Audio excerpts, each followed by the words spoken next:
Gaza was also fortified by the New York Times and Washington Post and BBC and the United Nations and Amnesty International and all the progressives in the world. All of them basically said, if you are challenged by barbarians, and they are proud of their barbarism, once you hide behind your civilian population, then you will get immunity and we will blame the Jews. A lot of Western public opinion sided with the barbarians. Immediately after October 7th, they did not respond to the Israeli response. They were jubilant. Hey Dan, it's very exciting to see you today as the hostages have just been released. And I have to ask, is the war over? Well, it's over in terms of the present eruption. What we had in the last 2 years is probably coming to a stop now in this very intensive sense of the world. But we live in an extremely violent area. The political culture in this region is such that, forget Israel, forget the Arab-Israeli conflict, Arabs among themselves are extremely violent inside Arab states, between Arab states. We live in an extended area where violence is very prevalent, Afghanistan, Pakistan. And by the way, when these people come to Europe, they bring with them very often, not all of them, but a very large portion of them, bring with them the very violent culture of this region, the very sometimes barbaric objectives and barbaric means of people fighting for their causes. So what we see today in the streets of Europe, and to a lesser extent in the United States, is also the kind of violence that is typical of this region. Israel lived for more than 100 years in a violent region, and probably this will not dramatically change in the next 100 years. But something very fundamental and very important has changed twice. First of all, in the late 1970s, and now again. In the late 1970s, Egypt came to the conclusion that it can no longer lead the Arab world in a regional war against Israel. The Egyptians realized that even Egypt cannot sustain a very long war with Israel, and the Egyptians signed a peace treaty, a separate is the important part, not peace, but separate peace with Israel. Namely, whatever happens to any other Arabs, the Egyptians may have an opinion, but they will not go to war, they will not lead the Arab world. Nobody else in the Arab world can lead everybody in this region in a war against Israel. And since the late 70s, we don't have a regional war. Now we're fighting the remnants of the radicals in the Arab world with the support of another radical Muslim country, namely Iran. So first of all, whatever was left in the Arab world was very little. The Syrian Assad regime, Hamas in Gaza, Hezbollah in Lebanon, the Houthis in Yemen, perhaps a few militias in Iraq and in Syria, but basically these are the remnants of radicalism, active anti-Israel radicalism in the Middle East. But you have Iran as the leader, and what happened in this war is that all the radical forces were very, very considerably weakened. So Israel's strategic position in the region is dramatically better than before. I think that our position, with one exception, on all fields, is dramatically better than 2 years ago. We have a major problem in Western public opinion. We will discuss this separately. But other than that, vis-a-vis Iran itself, vis-a-vis Hezbollah, the Assad regime, Hamas in Gaza, we are in a dramatically better situation than we were 2 years ago. Let me take this one front at a time. First of all, Lebanon. We used to have in Lebanon what the Israelis who count, the Israeli intelligence community, the Israeli army, the Israeli leadership, considered until October 23 to be a major strategic threat, where Israel doesn't have a good response. The threat was that Hamas, with the enormous amount of rockets and missiles, including accurate long-range missiles, could disrupt life in Israel, and there is very little Israel could do because the sheer number of their projectiles could saturate the Israeli missile defense system. Israel has the most advanced and the most comprehensive defense system in the world, and even this system can be saturated. And Israel thought that we have an answer, but not a very good answer to this challenge, and the result was that Israel was more deterred than Hezbollah. Hezbollah provoked Israel. Israel did not respond in quite a number of cases. Israel practically stopped manned flights over Lebanon, and the result was very bad from an Israeli point of view, because Israel lives thanks to deterrence. And when Hezbollah can deter Israel more than Israel deters Hezbollah, then Israel's situation was very bad. What we have today, as a result of some smart decisions during the war, is Hezbollah reduced from a major strategic threat to a major nuisance. It is still a problem, and it can be rebuilt, but it will be very difficult to rebuild this kind of threat against Israel. There is a lot Israel can do about it that it couldn't do before, and the threat of Hezbollah is dramatically decreased, both in terms of what Israel can do in Lebanon, and even more important, Hezbollah was the major defense of Iran against Israel acting in Iran against the nuclear project. The Iranians invested billions and a lot of effort into Lebanon so that Iran will have a border with Israel, but Israel will not have a border with Iran. So Israel was deterred by Hezbollah, did not even consider seriously responding in Iran because it was afraid of what Hezbollah and other proxies of Iran could do. And what happened in this war was that when Hamas started the war, Nasrallah identified with the war, believing that he can control the magnitude of the war. Israel waited until most of its objectives in the Gaza Strip were achieved, and then, against American American policy, and that's a very important point, Israel rejected the American policy. The Americans wanted Israel to stop the war in the beginning of 24, and Israel, against the advice, against the policy of the United States, responded in a very major way, both by invading Lebanon from the south, in a limited invasion, but nevertheless very effective, that removed the immediate threat from the Israeli border, and then in a very massive way, very accurate but very massive way, acted inside Beirut, destroyed the vast majority of the major threat to Israel in the long-range, heavy payload, very accurate missiles that Hezbollah had, killed Nasrallah. This was a very important person in the Shiite struggle against Israel, not just in Lebanese dimensions. After Khamenei, perhaps the most important person in this axis against Israel, and hit Hezbollah in Lebanon so hard that now at the end of the war, we have a ceasefire, a unilateral ceasefire.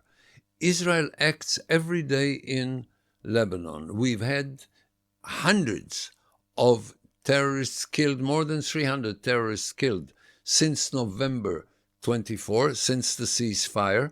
We destroy not only the production of weapons of Hezbollah, not only the arsenal of Hezbollah, but even tractors who work for Hezbollah, even the kind of attempt to rebuild its force, which is not armed, even that.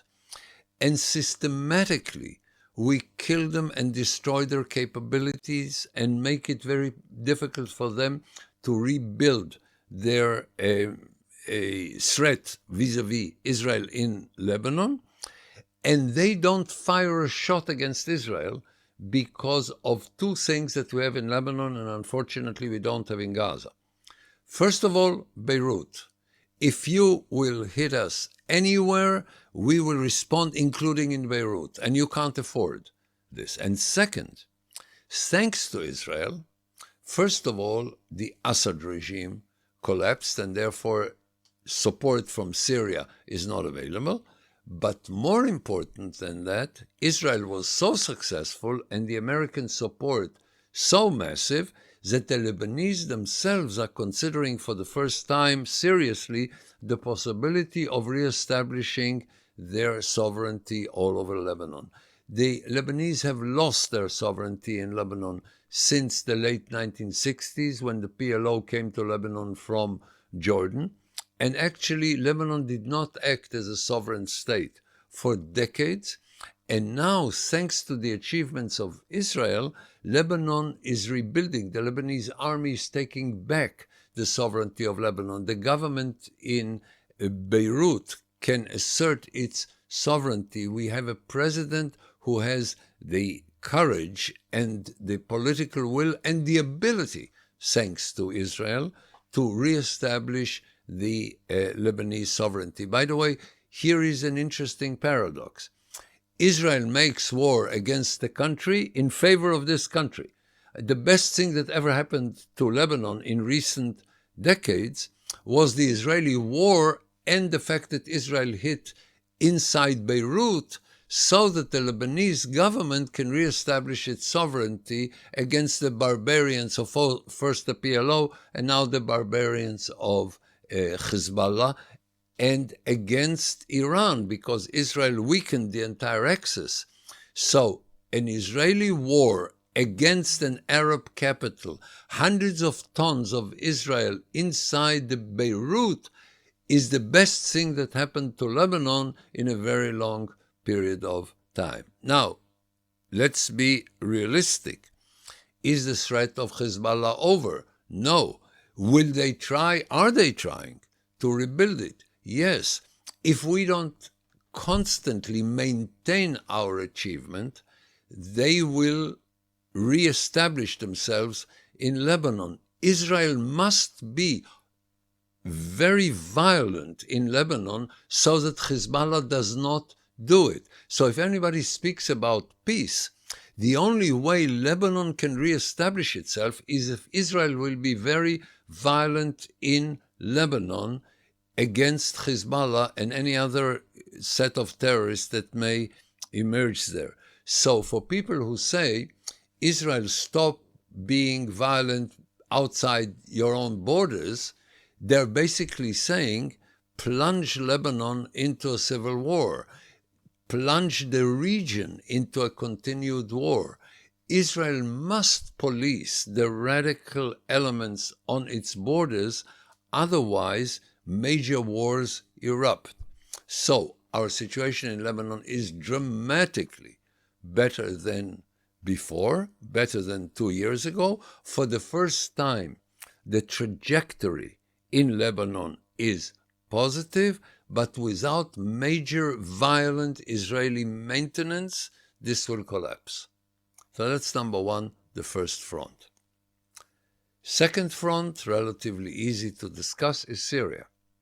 Thanks to what Israel did in Lebanon against Hezbollah, the Assad regime completely crumbled. It was already in a very bad situation, increasingly since the beginning of the civil war. The people who took over in Syria are those who were in Idlib, and most of them have a jihadist background, but to the very positive surprise of many, the person who's trying to lead Syria is doing exactly the right thing. Namely, he aligned himself with the United States. He managed to get off the American sanctions from Lebanon. He understands that if he wants somehow to establish himself in Syria, he must control and regulate his relations with Israel, taking into account the major Israeli security concerns. So he's basically acquiescing with Israel occupying parts of Syria beyond the Golan Heights, of Israel basically establishing a kind of security zone south of Beirut, but starting from the southern neighborhoods of Damascus. I'm sorry, I said Beirut before.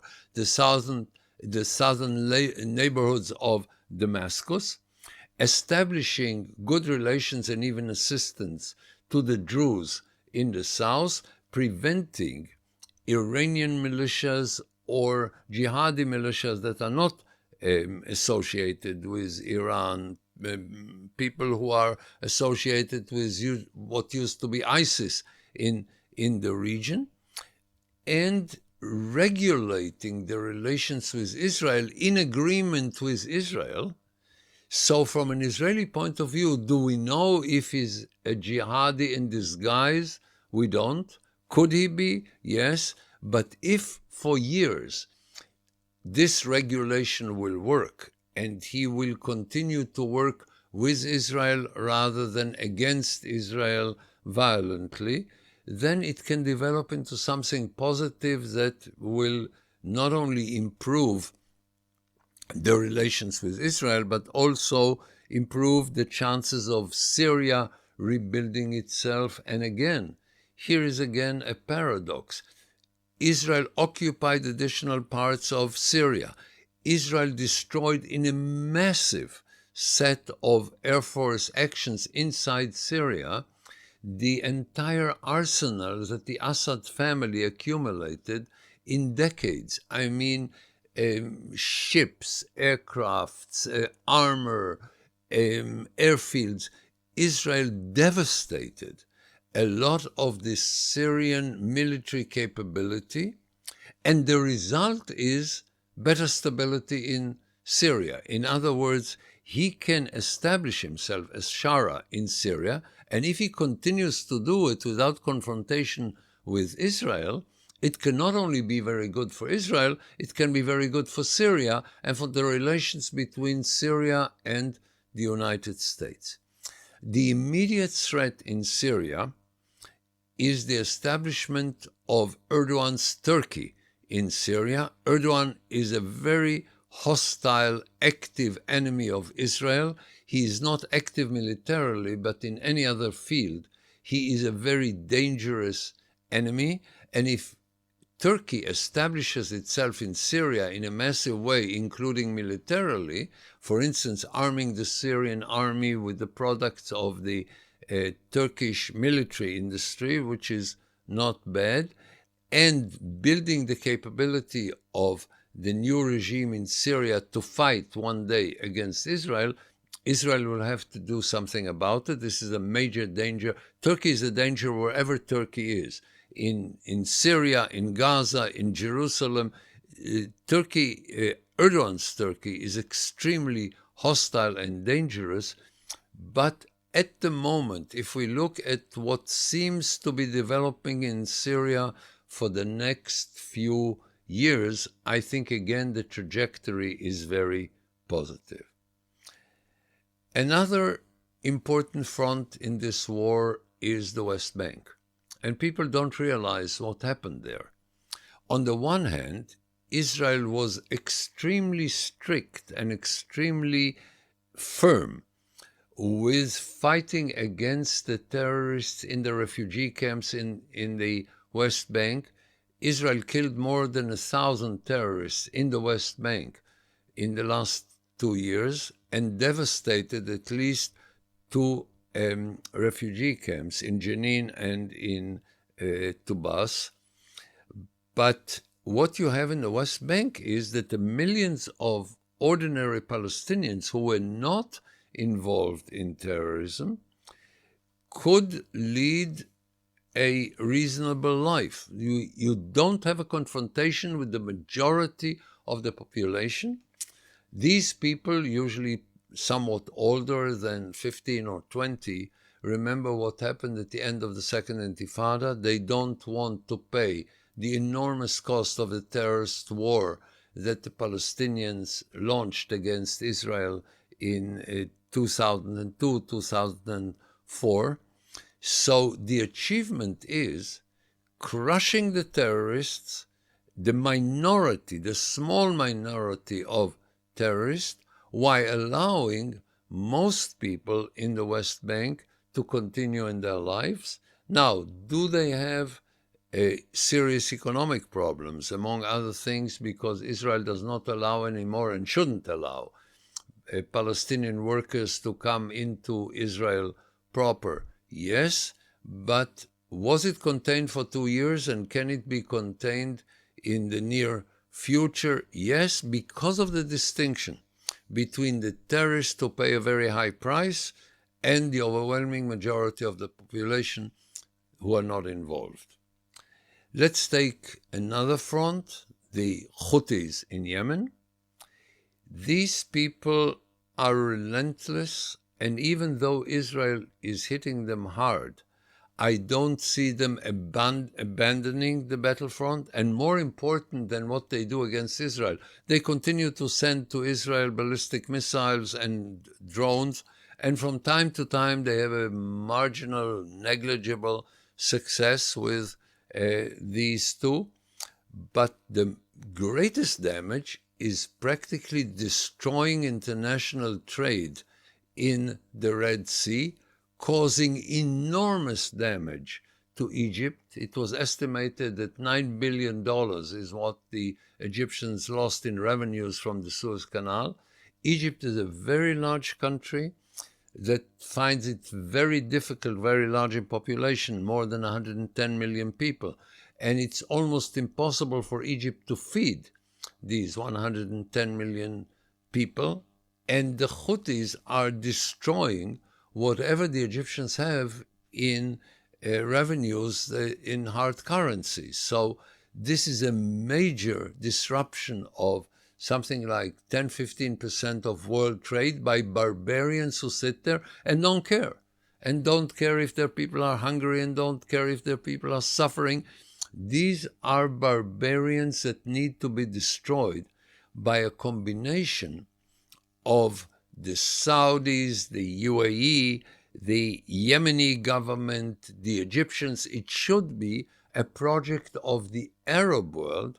Remember, these people destroyed 50% of the oil production in Saudi Arabia, and the Americans then under Biden, in an act of supreme folly, stopped the war of Saudi Arabia and the UAE against the Houthis because they believe that if they give them humanitarian aid, it will help. This was part of this entire folly that the Biden administration, and even worse, the Obama administration, pursued. You have a barbarian, then try to somehow appease the barbarians instead of crushing the barbarians. And this idea is that humanitarian aid, if a crocodile attacks you, give him a banana and then he will become a domesticated poodle or something. A dumb approach.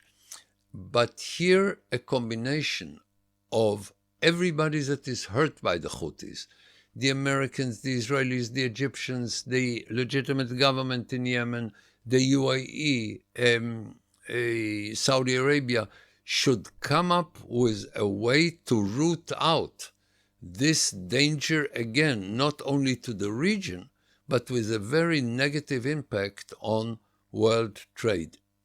At the moment, I don't see it happening, but the very fact that Israel is willing to confront them, I think, can be a good starting point for others to join.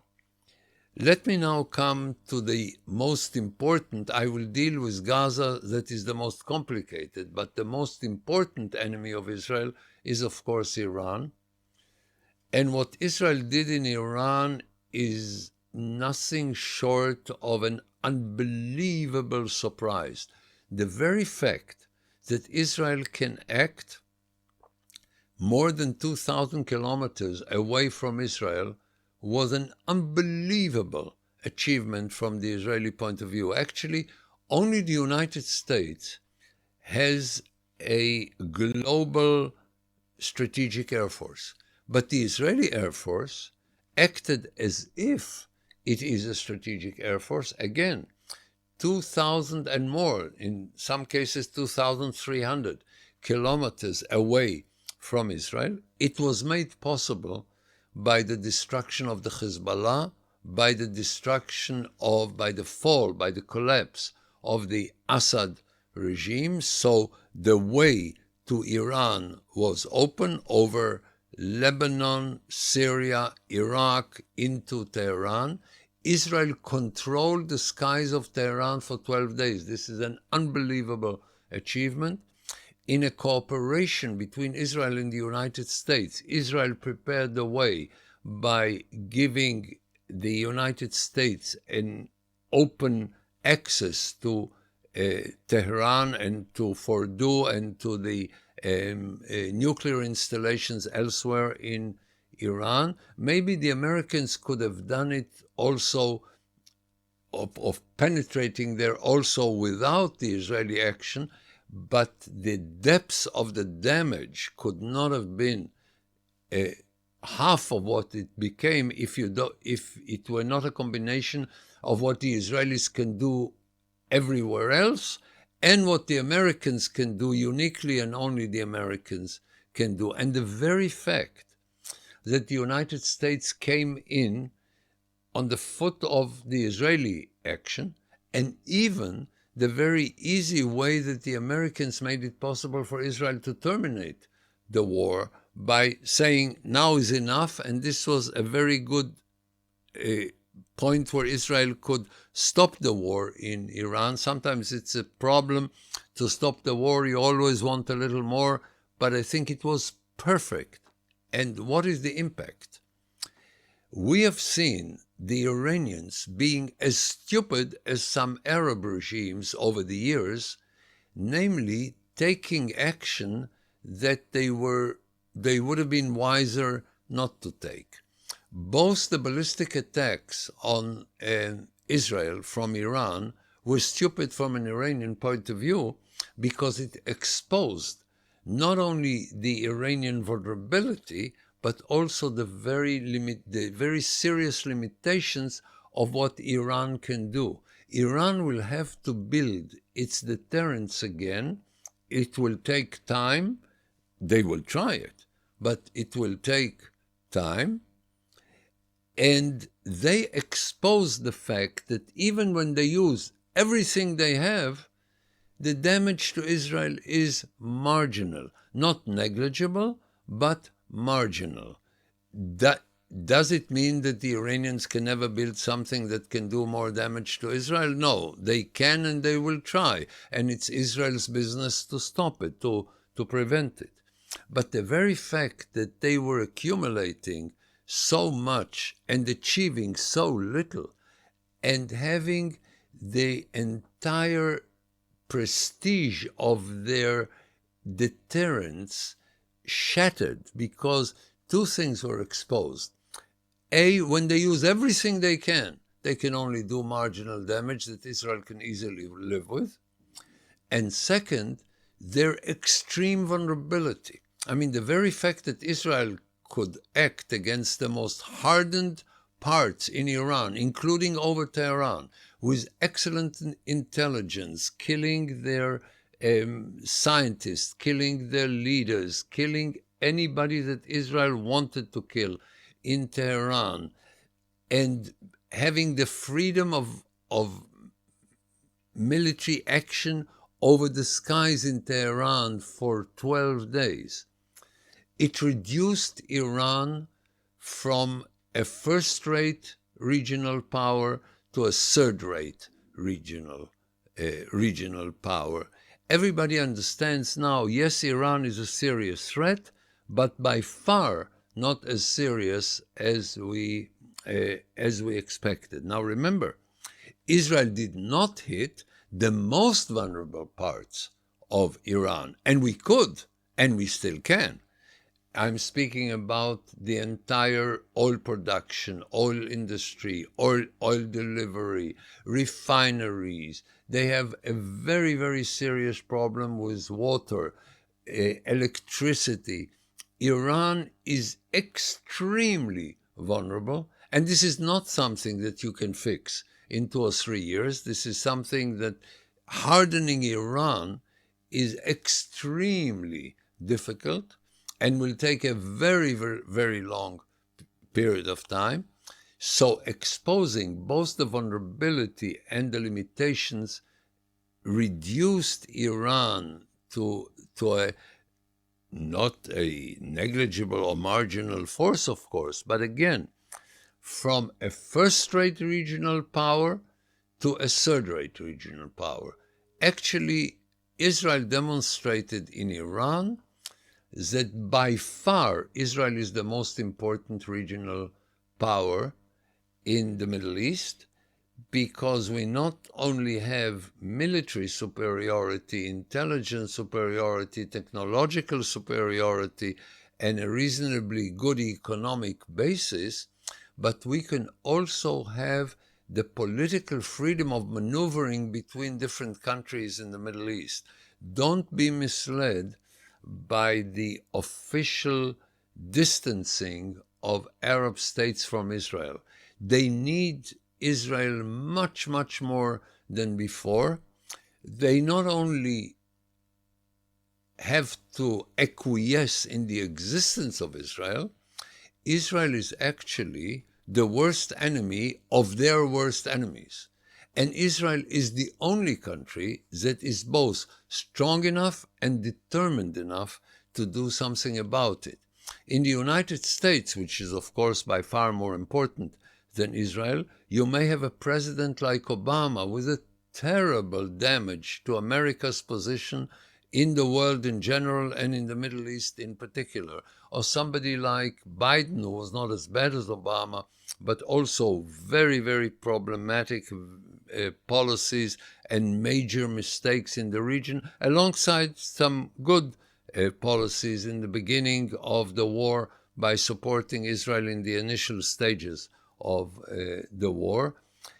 So you can have a president like Trump, who knows what he is doing in the Middle East, but you could also have somebody as damaging as Obama. Now, it's very difficult to see it because Obama was such a pleasant persona and such a great orator, and Trump has his difficulties in terms of personalities that most people don't like around the world, and including in Europe and many Americans. But when it comes to the decisions in the Middle East, you can trust Israel more than you can trust the United States to relentlessly fight against Iran and the other radicals. Let us now come to the most complicated, not the most dangerous, but the most complicated enemy of Israel, and try to understand what is happening in Gaza. First of all, to understand the challenge, and second, to understand the response. And we are speaking here while hostages are being released, so it's a very interesting point in time to have this discussion. What was the major challenge in Gaza? This was the most fortified place ever in human history, because it was fortified not only by rockets and missiles and weapons and terrorists, and not only by tunnels on a scale never known before in human history of a subterranean system underneath a populated part. These are not the jungles of Cambodia or of Vietnam. This is hundreds of kilometers of tunnels and spaces very deeply underground, on a scale that we have never seen in human history. In addition to it, Gaza was also fortified by the New York Times and the Washington Post and BBC and the CNN and most media in the world and the United Nations and Amnesty International and Human Rights Watch and the courts in The Hague and all the progressives in the world and the liberals who were impressed by the progressive and followed them. All of them basically said, if you are challenged by barbarians, if civilized people are challenged by barbarians, and the barbarians come into your cities and into your villages, and they rape your women, and they burn your babies, and they decapitate your men, and they take hostages of babies or very elderly people, if they are barbarians in the most barbarian sense you can possibly imagine, and they are proud of their barbarism. They openly say, even the Nazis were not proud about their barbarism. The Muslim Brothers are proud about being barbarians, not having any human kind of value that we associate with civilized human beings. Once you hide behind your civilian population and civilians are hurt, then you will get immunity and we will blame the Jews. This is what all these elements, starting with the New York Times and ending with progressives all over the world, this is the immunity these people were giving the worst barbarians you can possibly imagine. And when barbarians are challenging civilized people, a lot of Western public opinion sided with the barbarians, not only erupting in Harvard immediately after October 7th. They did not respond to the Israeli response. They were jubilant about the barbarism of Hamas, okay? In Harvard and in many places in the world where you have the progressives coming with their worst racism that you can imagine, namely, white people are responsible for everything wrong in the world, including what not white people, barbarians, are doing. It is also the responsibility of whites, of what whites have done. These progressives are the enemies of Western civilization, because they're basically saying liberals shouldn't be fighting with one hand tied behind their back, as they should, because we don't want to stoop to the level of Arab terrorists or other terrorists. But basically, let's have both our hands tied behind our backs so that we cannot defend themselves, because after all, these people who come to slaughter us have pigments, and therefore we wrong them, and therefore they're liberating themselves from us. So this kind of attitude fortified the Gaza Strip. And when Israel, in the Gaza Strip, did what it had to do operationally, namely to kill the terrorists in the Gaza Strip and destroy the means of war. And the means of war in the Gaza Strip were not just rockets and missiles. They were houses that were booby-trapped. Almost all houses were either booby-trapped or were used as military arsenals or were used as observation points in order to help anti-tank missile units or what have you. So Israel had to act very harshly in Gaza. And by the way, as far as we know, with a less devastating ratio of innocent people vis-a-vis terrorists than all other civilized armies in the world. I mean, we only know the kind of modern warfare with the British, with the Americans in wars that we had against terrorists, and the ratio there was something like 3 innocent civilians per 1 terrorist, sometimes even 5.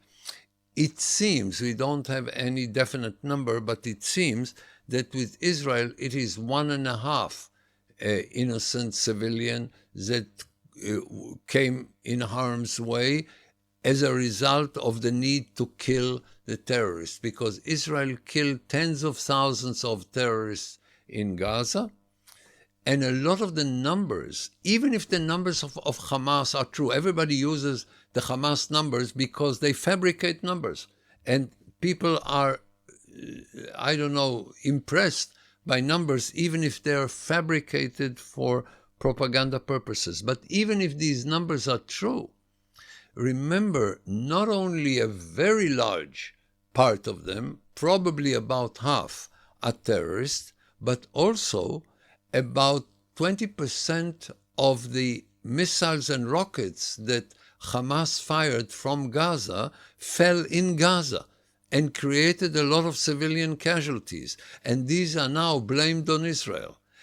And when you have deaths of natural reasons, everything is blamed on Israel. And people who know that they're lying are still lying. And I mean including the foreign minister of Britain, Lammy, who is now deputy prime minister, including the president of the European Union, saying that Israel is starving the Gaza Strip, or that it's man-made starvation in the Gaza Strip, while if they would bother to check and compare the number of trucks that came into Gaza with humanitarian help in these 2 years to what came into Gaza before the war, they would realize that this is a lie, but they like to use these lies. So you have the media with their pictures, the media with their distorted, not all of them, but a very large number of them. The BBC is simply a hostile propaganda organization, and so are many other major media, distorting like the New York Times, willfully distorting like the New York Times. So the challenge in the Gaza Strip was to stick with it in spite of the fact that the criticism of Israel in its own civilization, in Western civilization, is so high. And the only reason we are getting today all the hostages, and the only reason the United States is committed and will give Israel, I think, will give Israel the opportunity, the option to continue preventing Hamas from reestablishing its military threat to Israel on a strategic level. You can't prevent Hamas from being in Gaza. Hamas truly represents the population in Gaza. It is this flawed political culture of the Muslim Brotherhood that is the worst thing in the Arab world. The reason for the backwardness of the Arab world is the sentiment reflected by the Muslim Brotherhood, and this dominates Gaza, and Hamas was elected in Gaza by the population and has the support of the Muslim Brotherhood in Gaza that dominates Gaza. So the ability to prevent them from having the capability of launching the kind of war they launched on 7th of October 23 is a product of the fact that Israel was relentless and rejected American, let alone from all other countries in the world, even American pressure to stop the war before we managed to very seriously damage Hamas in Gaza.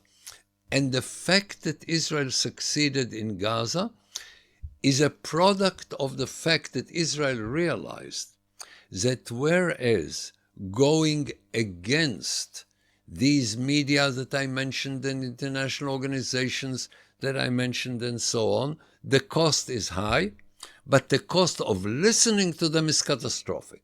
If Israel, God forbid, would have listened to the New York Times, it would have given motivation to the barbarians in the Arab world to start the next war. And I think this is a tremendously important achievement now in the Gaza Strip, where Israel has the American support to continue in preventing Hamas from reestablishing himself in Gaza as a force that can put Israel in danger of the major danger that it represented, that it proved to be in October 7th. Now, again, will you have a lot of terrorists in Gaza? Yes, there is something profoundly wrong with the Gaza population. There is something profoundly wrong with the Muslim Brothers. And by the way, all the Arabs know it. The Muslim Brothers are the enemies of Egypt and the enemies of Jordan and the enemies of Morocco and of Saudi Arabia and of the UAE. The Muslim Brotherhood are the enemy of any civilized political culture in the Middle East, not only when it comes to hostility to Israel, but also internal violence, also the position of women. Everything that is wrong in the Arab world is strongly associated with the set of values that the Muslim Brotherhood is reflecting. And therefore, we will have a continued problem in Gaza, but we have a much better chance of dealing with it than we had before the war. First of all, we hit them quite hard, and secondly, now the system even recognizes that re-establishing, and I mean even the people who will be meeting, the leaders of the nations who will be meeting in Egypt today and tomorrow, even they recognize, and there are at least two enemies of Israel, there are Turkey and Qatar, but even these enemies, Turkey and Qatar, unfriendly governments like the French government, and of course the very friendly administration in the United States, all recognize that preventing Hamas from reestablishing itself as a major force in the Gaza Strip that can threaten Israel is a legitimate objective, and if it is not done peacefully, then Israel will do it in a different way. So what we're having in Gaza today is a very important stage in Israel getting what it needed. It does not secure anything. Anybody who speaks in terms of peace is ridiculously wrong. I mean, when you speak about peace in Gaza today, yes, an agreement is being signed. Yes, hostages are being freed. It is not even remotely related to any kind of peace, again, because there is something wrong, profoundly wrong with the society in Gaza. Not just Hamas, the society committed to the Muslim Brotherhood, to the values of the Muslim Brotherhood. There is something very profoundly wrong with it. So it is not peace, it is not the end of violence, but it is giving the chances of people who are trying, of civilized people, who are trying to minimize the violence in terms of preventing the next wars while very forcefully trying to decide the present war. We have here a chance that things will not erupt in the near future to a very major war, particularly because Israel is strong enough to prevent the circumstances that make such a major war erupt again.